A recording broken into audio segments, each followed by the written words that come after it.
quick update for you guys. Got the steering column low, or raised I should say. Gives me a little more clearance on my knees. John got the chute cables ran. I didn't bring my light over here, so it's hard to see. But you know, both the chutes now, they have they function. The rear end is in the car as well. You know, shocks mounted, canisters mounted. My buddy Mike Mead made those billet canister mounts before we ever went out the first time after the rebuild. But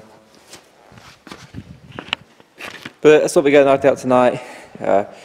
Getting close to being done with some stuff, with all this big stuff. Still have to run the fire system, a lot of stuff here, but closer than we were. Saturday morning update, guys. So I wanted to make a cowl support since it's bad about collapsing on the big end. So what I did was I made a stencil here out of some filler wire, and then we made that out of some 5/16 round tube. So it's actually round bars, solid, but I don't have a tube bender for something that thin. Anyways, so put that under there to support the hood, and it should help keep it from bowing down on the big end.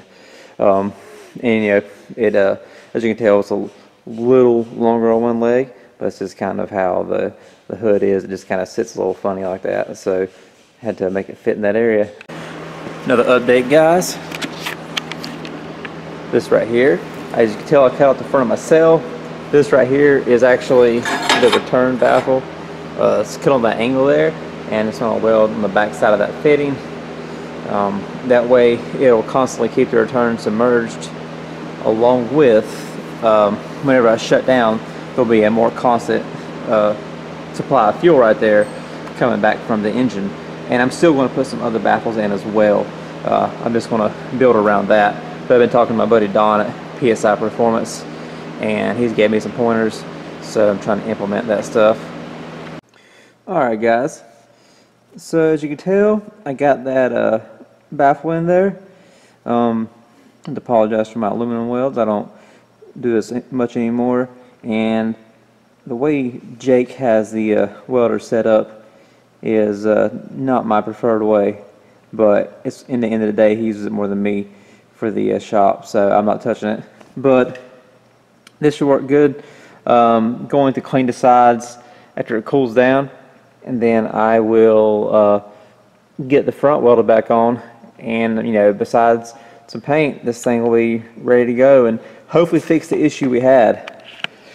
For those who don't recall, anytime I pulled the chute out, it would pull fuel away from the pickup on shutdown, so it would make the car want to stall, which with the primer pump is not a big deal. The problem is it would suck air into the mechanical pump, and I could not get that air out without bleeding the pump manually every single time. So my goal really is to fix that issue, and I think this will do it right here. So let me go get some food and then try to get this thing knocked out. Update, guys, putting in some hours on this Saturday. Haven't done that in a while. Takes me back to my old days when I felt young. Anyways, got the front of the sail welded up. Looks like nothing ever happened, but that being said, I'll put some water in it, check everything, and then I will obviously touch the paint up. Small thing I did here, from tilting, this pump has its own little rubber spacers, but from the time I did it, the bolts kind of partially pulled through and it looked like crap. And it hasn't given me any issues. I was happy how it looked. Finally got on Amazon, found some these little studs right here. So those are on there now, and this looks better, serves another purpose, but I'm just happier about it. As you see, we got the engine harness here.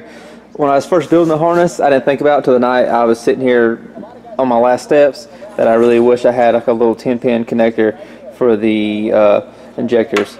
So I bought one, and here we are 8 months later. I'm finally putting it to use.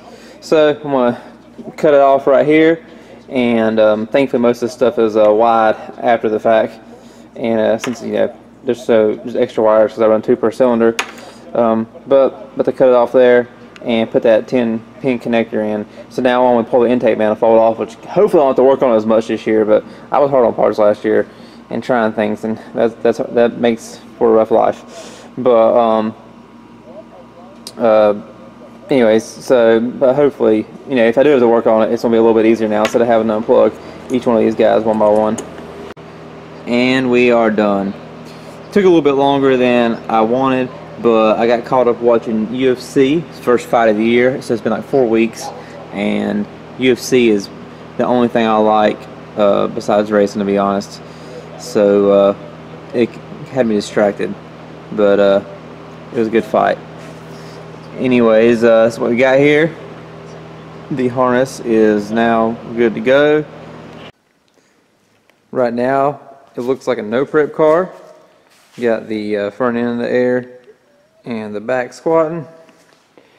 Just how the back normally sits, but front end usually has more weight on it.